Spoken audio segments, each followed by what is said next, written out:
नमस्कार, स्वागत है आप सभी का डीडी न्यूज के खास बुलेटिन एक्सप्रेस 100 में, जहां हम आपके लिए लेकर आते हैं राजनीति, मनोरंजन, देश, दुनिया, खेल और व्यापार जगत की सभी बड़ी खबरों को एक्सप्रेस यानी कि फटाफट अंदाज में।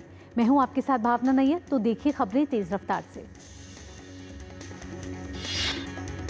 एक देश एक चुनाव कराने की योजना पर विचार करने के लिए गठित संसद की संयुक्त समिति की अहम बैठक आज होगी। ये बैठक नई दिल्ली स्थित संसद भवन एनेक्स में आयोजित की जाएगी। बैठक के दौरान सुप्रीम कोर्ट के दो पूर्व मुख्य न्यायाधीश न्यायमूर्ति डीवाई चंद्रचूड़ और न्यायमूर्ति जेएस खेहर समिति के सदस्यों के साथ बातचीत करेंगे। सावन के महीने की आज से शुरुआत हो गई है। सुबह से ही मंदिरों में पूजा करने के लिए श्रद्धालुओं की भीड़ उमड़ी है। शिवलिंग पर दूध, जल, बेलपत्र, धतूरा, भांग, पुष्प आदि अर्पित कर भक्तगण भगवान भोलेनाथ की आराधना कर रहे हैं। मध्य प्रदेश के उज्जैन में सावन महीने के पहले दिन महाकालेश्वर मंदिर में आरती की गई। भक्तों ने जय बाबा महाकाल के जयकारे लगाए। महाकाल मंदिर में आज सुबह से ही भगवान शिव की भस्म आरती की गई। उसके बाद से बाबा के दर्शन करने के लिए मंदिर में भक्तों का तांता लगा हुआ है। दिल्ली में सावन महीने के पहले दिन श्रद्धालु पूजा अर्चना करने के लिए चांदनी चौक स्थित श्री गौरीशंकर मंदिर पहुंच रहे हैं। मंदिर परिसर भगवान शिव की आस्था और भक्ति से लीन है। सावन महीने के पहले दिन श्रद्धालु प्रयागराज स्थित महाकामेश्वर महादेव मंदिर में पूजा के लिए पहुंच रहे हैं। लोग लाइन में खड़े होकर अपनी बारी का इंतजार कर रहे हैं। वहीं काशी विश्वनाथ धाम में भी श्रद्धालुओं की जबरदस्त भीड़ देखी जा रही है।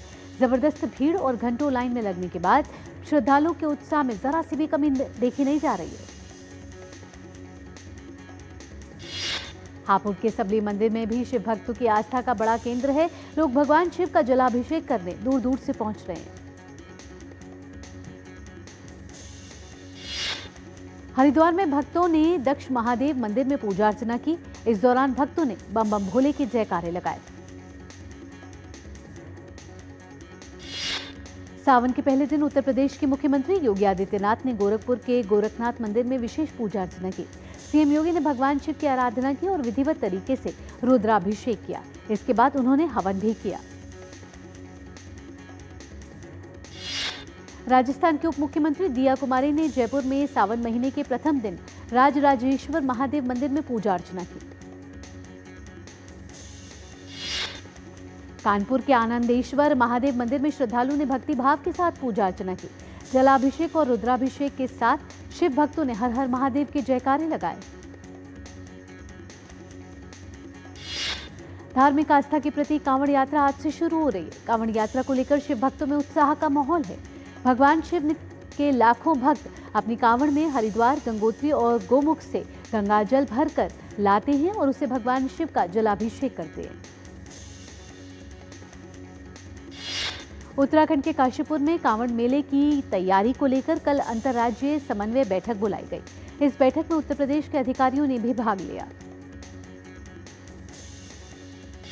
कुमाऊं कमिश्नर दीपक रावत ने कहा कि बैठक का उद्देश्य कांवड़ियों के लिए सुव्यवस्थित, सुगम, शांतिपूर्ण माहौल प्रदान करना है। दीपक रावत ने लोगों से अपील करते हुए कहा कि सोशल मीडिया पर संवेदनशील और भड़काऊ पोस्ट न करें ताकि धार्मिक सौहार्द बना रहे। उत्तराखंड के ऋषिकेश में डीजीपी द्वारा श्रावण मास की कांवड़ यात्रा के मद्देनजर यात्रा मार्गों का स्थलीय निरीक्षण किया गया। इस दौरान उन्होंने ऋषिकेश में देहरादून, पौड़ी, टिहरी के वरिष्ठ पुलिस अधीक्षक और अन्य अधिकारियों के साथ समीक्षा बैठक की। विशेष गहन पुनरीक्षण एसआईआर में बिहार के मतदाताओं की सक्रिय भागीदारी के परिणाम स्वरूप अब तक 66.16% गणना फॉर्म एकत्रित किए जा चुके हैं। यह पुनरीक्षण कार्य 24 जून से शुरू हुआ था और अब तक 7.89 करोड़ पंजीकृत मतदाताओं में से 5.22 करोड़ के एन्यूमरेशन फॉर्म जमा हो चुके हैं। मतदाताओं के पास फॉर्म जमा करने के लिए भी 14 दिन और शेष है। वहीं बिहार में वोटर लिस्ट पुनरीक्षण को चुनौती देने वाली याचिकाओं पर सुप्रीम कोर्ट से विपक्ष को झटका लगा है। कोर्ट ने अपने अंतरिम आदेश में प्रक्रिया पर रोक लगाने से इनकार किया है। केंद्रीय मंत्री गिरिराज सिंह ने कहा कि विपक्ष पर निशाना साधते हुए विपक्ष मुद्दा विहीन है उन्होंने कहा कि हम सुप्रीम कोर्ट के फैसले का स्वागत करते हैं। घुसपैठियों को मतदाता सूची में शामिल करना केवल इनकी साजिश है। आने वाले समय में बिहार में एनडीए की सरकार बनेगी। उत्तर प्रदेश के उप मुख्यमंत्री ब्रजेश पाठक ने कहा कि बिहार चुनाव के संबंध में सर्वोच्च न्यायालय ने जो निर्णय लिया है, हम सभी उसका स्वागत करते हैं। चुनाव आयोग निष्पक्षता और पारदर्शिता के साथ अपना काम कर रहा है। बिहार के उप मुख्यमंत्री विजय कुमार सिन्हा ने कहा कि सोने का चम्मच के लेकर जन्मे राहुल गांधी और तेजस्वी यादव जमीन पर काम करने वाले अपने कार्यकर्ताओं से डरते हैं। उनको गुलाम बनाकर बंधुआ मजदूर की तरह व्यवहार करते हैं। पश्चिम बंगाल विधानसभा में नेता प्रतिपक्ष और भाजपा नेता शुवेंदु अधिकारी ने कहा कि बिहार में जो हो रहा है वह बंगाल में भी होना चाहिए। घुसपैठियों के ऊपर कार्रवाई हो रही है और ये कार्रवाई जरूर होनी चाहिए। टीएमसी रोहिंग्या मुसलमानों को बचा रही है। उन्होंने कहा, रोहिंग्या मुसलमान शरणार्थी नहीं बल्कि घुसपैठिए हैं। विदेश मंत्रालय ने पंजाब के मुख्यमंत्री भगवंत मान की प्रधानमंत्री नरेंद्र मोदी के विदेश दौरे को लेकर की गई आपत्तिजनक टिप्पणी की कड़े शब्दों में निंदा की है। विदेश मंत्रालय के प्रवक्ता रणधीर जायसवाल ने कहा कि ये टिप्पणियां गैर जिम्मेदाराना और निराशाजनक हैं। उन्होंने कहा कि भारत सरकार ऐसी अनुचित बयानबाजी से खुद को अलग करती है, जो मित्र देशों के साथ भारत के संबंधों को कमजोर करती है। केंद्रीय गृह एवं सहकारिता मंत्री अमित शाह ने कल झारखंड की राजधानी रांची में पूर्वी क्षेत्रीय परिषद की 27वीं बैठक की अध्यक्षता की। केवड़िया में केंद्रीय विश्वविद्यालयों के कुलपतियों के 2 दिवसीय सम्मेलन का आज दूसरा दिन है। सम्मेलन में हायर एजुकेशनल संस्थानों के 50 से अधिक कुलपति भाग ले रहे हैं। सम्मेलन का उद्घाटन करते हुए कल केंद्रीय मंत्री धर्मेंद्र प्रधान ने कहा कि पिछले 10 सालों में भारत के हायर एजुकेशन इकोसिस्टम में मूलभूत बदलाव हुए हैं, जिससे एजुकेशन सिस्टम फ्लेक्सिबल हो गया है। शहरी नक्सलवाद पर सख्ती के लिए महाराष्ट्र के मुख्यमंत्री देवेंद्र फडणवीस ने विधानसभा में संशोधित सुरक्षा विधेयक पेश किया और कहा कि इससे राज्य में सार्वजनिक सुरक्षा को मजबूती मिलेगी। हरियाणा के मुख्यमंत्री नायब सिंह सैनी ने चंडीगढ़ में राज्य में कानून व्यवस्था की स्थिति की समीक्षा के लिए एक बैठक की अध्यक्षता की। उत्तराखंड के मुख्यमंत्री पुष्कर सिंह धामी ने ऑपरेशन कालनेमी के बारे में बात करते हुए बताया कि राज्य के अंदर कई लोग जो लोगों को ठगने का काम कर रहे हैं, आस्था और श्रद्धा को चोट पहुंचा रहे हैं। ऑपरेशन कालनेमी के तहत ऐसे लोगों की पहचान की जाएगी।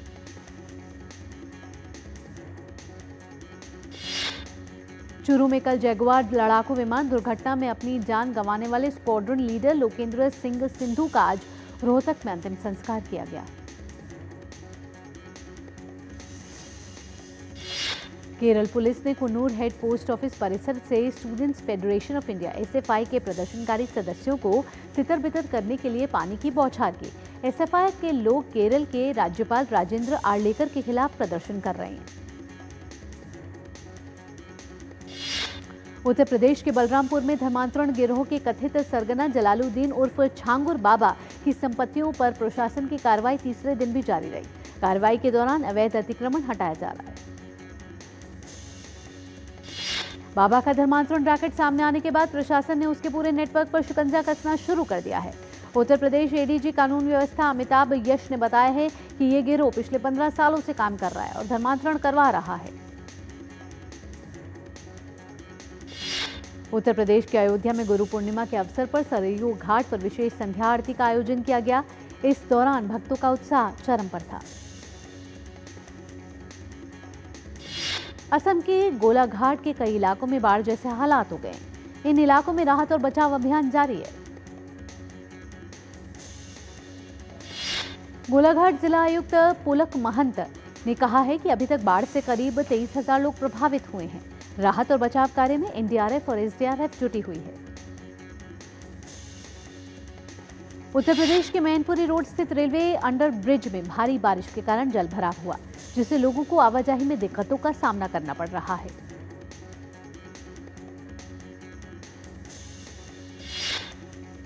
एक्सप्रेस 100 में वक्त हो चला एक छोटे से ब्रेक का। जल्द हाजिर होते रफ्तार भरी खबरों के सिलसिले को जारी रखेंगे ब्रेक के बाद भी।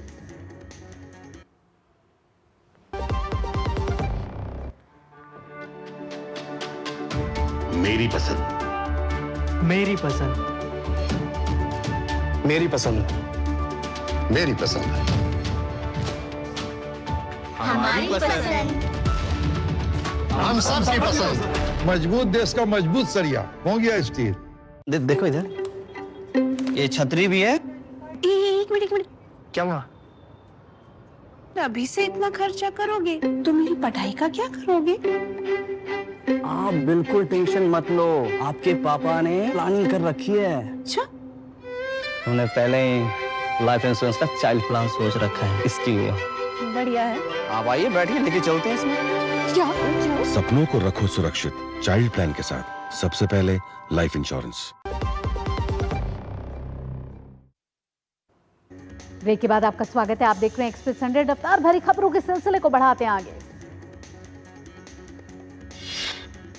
वडोदरा और आणंद को जोड़ने वाला गंभीरा पुल ढहने के बाद वहां बचाव कार्य जारी है। वडोदरा कलेक्टर अनिल धमेलिया और अन्य अधिकारियों ने लगातार तीसरे दिन चल रहे खोज और बचाव अभियान का जायजा लिया।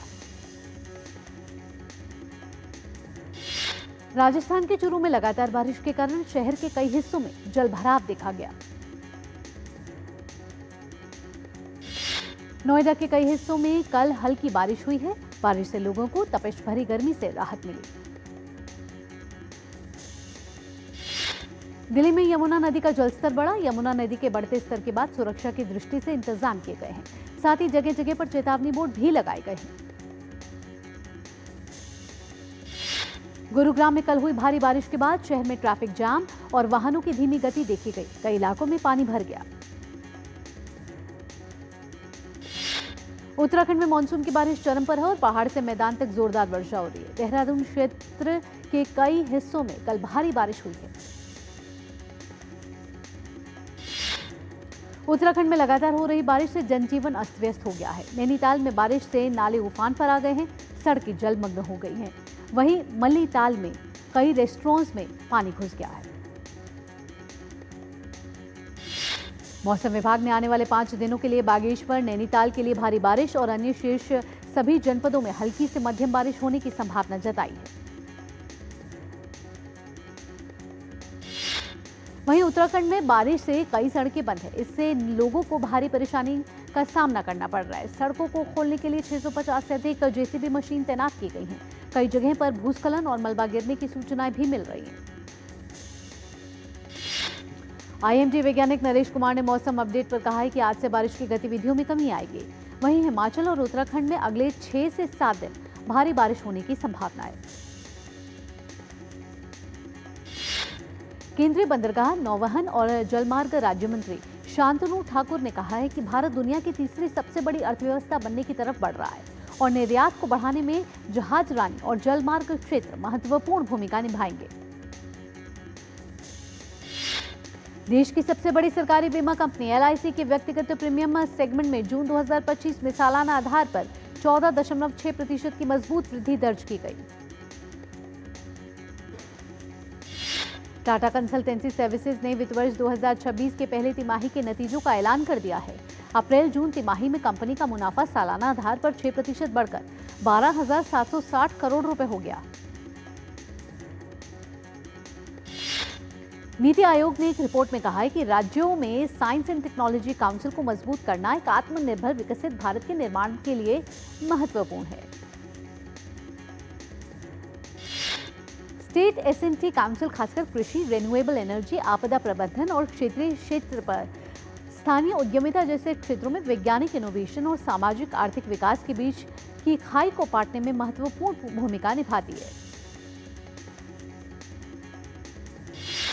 भारतीय क्विक कॉमर्स मार्केट का ग्रॉस ऑर्डर वैल्यू तेजी से बढ़ने की ओर अग्रसर है, जो वित्त वर्ष 2025 के अनुमानित 64,000 करोड़ रुपए से लगभग 3 गुना बढ़कर वित्त वर्ष 2028 तक लगभग 2 लाख करोड़ रुपए हो जाएगा।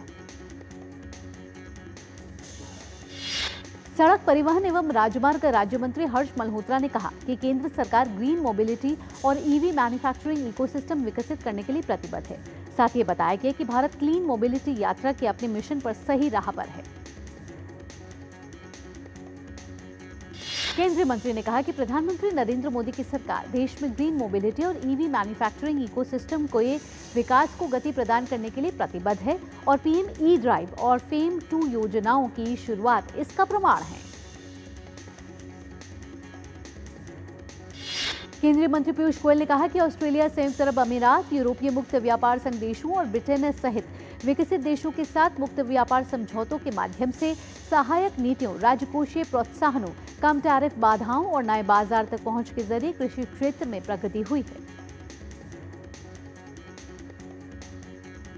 केंद्रीय मंत्री पीयूष गोयल ने कहा कि संतुलित उर्वरक इस्तेमाल को बढ़ावा देने के लिए किसानों को 25 करोड़ सॉइल हेल्थ कार्ड बांटे गए हैं और किसान क्रेडिट कार्ड पहल के माध्यम से फसल ऋण सुलभ कराए गए हैं। सीबीडीटी ने Indian renewable energy development agency limited के जारी बॉन्ड्स को दीर्घकालिक निर्दिष्ट परिसंपत्तियों के रूप में अधिसूचित कर दिया है, जिससे अब इन बॉन्ड्स में निवेश पर आयकर अधिनियम की धारा 54(EC) के तहत टैक्स पर छूट मिलेगी। दुनिया भर के जेनरेटिव एआई मॉडल पर एंड यूजर खर्च 2025 तक $14.2 अरब तक पहुंचने का अनुमान है। 150 सीसी से अधिक इंजन की क्षमता रखने वाली प्रीमियम मोटरसाइकिल की बाजार हिस्सेदारी वित्त वर्ष 2024-25 के दौरान 19% हो गई। बढ़ती मांग और तेजी से बढ़ते मॉडल विकल्पों के कारण इनकी बिक्री 19 लाख यूनिट से बढ़कर 23 लाख यूनिट हो गई। देश में बड़े और मध्यम आकार के डेवलपर्स की ओर से लगातार नए प्रोजेक्ट को लॉन्च करना मजबूत मांग और मध्य अवधि में इंडस्ट्री की विकास दर तेज रहने के संकेत देती है। भारत 2025 में खासकर प्रतिभा उपलब्धता के मामले में दुनिया के टॉप 10 टेक मार्केट में शामिल होगा, जिसमें देश के टॉप 6 शहर पहले से ही एशिया प्रशांत क्षेत्र में तकनीकी प्रतिभा अधिग्रहण के लिए टॉप 10 की सूची में शामिल है। केंद्रीय मंत्री हरदीप सिंह पुरी ने पेट्रोलियम निर्यातक देशों के संगठन ओपेक के साथ भारत की मजबूत साझेदारी पर जोर दिया। सरकार ने कहा कि 2019 से 2025 के बीच जनता के 1.15 करोड़ से अधिक शिकायतों का निवारण किया गया है, जो नागरिकों के सरकार पर दिखाए जा रहे विश्वास को दर्शाता है। भारत का मत्स्य उत्पादन वित्त वर्ष 2013-14 के 95.79 लाख टन से दोगुना होकर वित्त वर्ष 2024-25 में रिकॉर्ड 195 लाख टन हुआ। चिप निर्माता कंपनी एनवीडिया दुनिया की पहली सार्वजनिक कंपनी बनी, जिसका मूल्यांकन $4 ट्रिलियन से भी ज्यादा है। एनवीडिया ने यह उपलब्धि आर्टिफिशियल इंटेलिजेंस के कारण हासिल की है। भारतीय रिजर्व बैंक के जारी आंकड़ों के अनुसार 7 प्रमुख भारतीय राज्यों ने राज्य सरकार प्रतिभूतियों की नीलामी के नवीनतम दौर में कुल 13,300 करोड़ रुपए जुटाए। अमेरिकी राष्ट्रपति द्वारा ब्राजील से होने वाले सभी आयातों पर 50% टैरिफ लगाने की घोषणा के बाद साओ पालो में प्रदर्शनकारियों ने रैली निकाली और प्रदर्शनकारियों ने राष्ट्रपति डोनाल्ड ट्रंप का पुतला फूंका और अमेरिका झंडा भी जलाया। चीन के बाद अमेरिका ब्राजील का दूसरा सबसे बड़ा व्यापारिक साझेदार है और लैटिन अमेरिका भी सबसे बड़ी अर्थव्यवस्था के साथ उसका व्यापार अधिशेष दुर्लभ है। लेकिन कॉफी, संतरे का रस, चीनी, बीफ और एथेनॉल के एक प्रमुख कृषि निर्यातक के रूप में ब्राजील की भूमिका को देखते हुए ये टैरिफ अमेरिका में भी नुकसान पहुंचा सकता है और खाद्य कीमतों को प्रभावित भी कर सकता है। अमेरिकी राष्ट्रपति डोनाल्ड ट्रंप ने कनाडा से आने वाले सामान पर 35% टैरिफ लगाने का ऐलान किया है। ये टैरिफ 1 अगस्त 2025 से लागू होगा। इसके साथ ही अमेरिकी राष्ट्रपति ने इसे व्यापार में अवरोध और कनाडा के पलटवार का जवाब बताया। अमेरिकी राष्ट्रपति ने कहा कि अगर कनाडा ने अमेरिका आयात पर कोई जवाबी टैरिफ लगाया तो अमेरिका उस वृद्धि को भी 35% के ऊपर जोड़कर वसूल करेगा। अमेरिकी विदेश विभाग ने घोषणा की है कि वह दशकों में देश के राजनयिक दल के सबसे महत्वपूर्ण पुनर्गठन के तहत बड़े पैमाने पर छंटनी की योजना बना रहा है। विदेश मंत्रालय जल्द ही उन कर्मचारियों को नोटिस भेजना शुरू करेगा जिनकी नौकरियां कटौती की इस योजना से प्रभावित होंगी। स्टेट डिपार्टमेंट ने कर्मचारियों को भेजे ईमेल में कहा है कि पुनर्गठन के अंतिम चरण में जाने से पहले प्रभावित कर्मचारियों को सूचित किया जाएगा। अमेरिकी विदेश मंत्री मार्को रूबियो और चीनी विदेश मंत्री वांग यी मलेशिया में मुलाकात करेंगे। ये दोनों देशों के शीर्ष अधिकारियों की पहली प्रत्यक्ष बैठक होगी। रूस ने गुरुवार को यूक्रेन पर लगभग 400 ड्रोन और 18 मिसाइलें दागी। राष्ट्रपति वोलोडिमिर जेलेंस्की ने कहा है कि रूसी हमलों में 2 लोगों की मौत हो गई है और 16 घायल हुए हैं। अर्जेंटीना में राष्ट्रपति की आर्थिक सख्ती नीति के बीच वहां की संसद ने पेंशन बढ़ाने वाले प्रस्ताव पारित कर दिया है। इससे आर्थिक संकट से जूझ रहे लाखों अर्जेंटीना वासियों को राहत मिलने की उम्मीद है। हालांकि राष्ट्रपति ने इस फैसले पर सख्त रुख अपनाते हुए इसे वीटो करने का ऐलान कर दिया है। एक और ब्रेक के लिए रुक रहे हैं। ब्रेक के बाद भी रफ्तार भरी खबर